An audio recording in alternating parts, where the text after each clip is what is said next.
Rakugo. Can self-help books really change your life?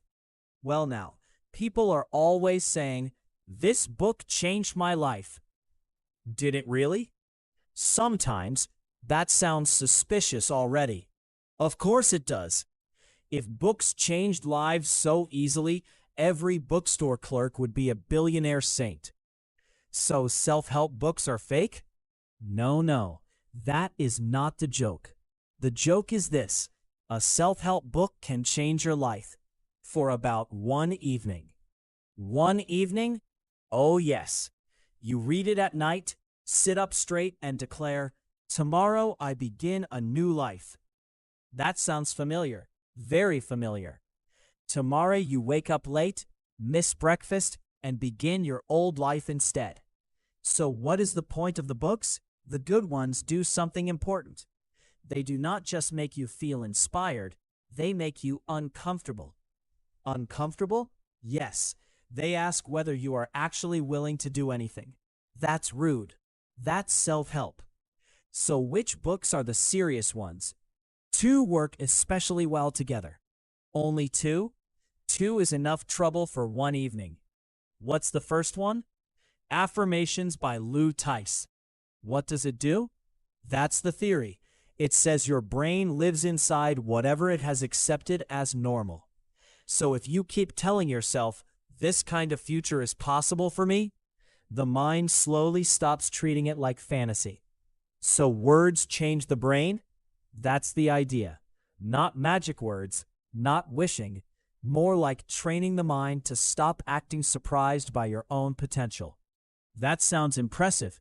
It is, but a blueprint is always impressive. A blueprint?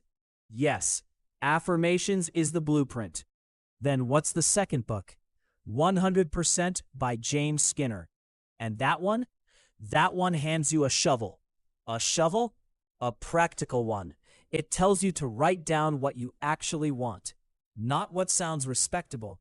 Not what your parents wanted. Not what looks good on social media. What you want. That sounds dangerous. Extremely. Because once you write it down, you can no longer pretend you didn't know. So one book changes your thinking, and the other forces you to act? Exactly.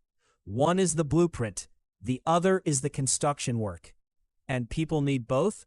Of course. A blueprint alone does not build a house.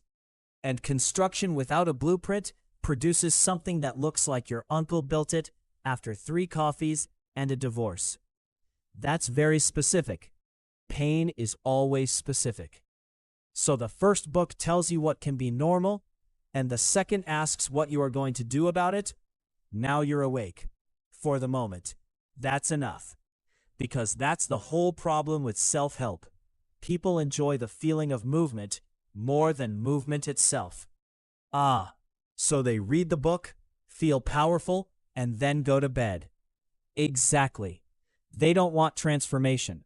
They want a motivational dessert. A motivational dessert? Yes. Something sweet, exciting, and finished in one sitting. That's unfair. So, can self-help books really change your life? Yes and no. That's annoyingly wise. Thank you. They do not change your life by themselves, but they can change the way you think.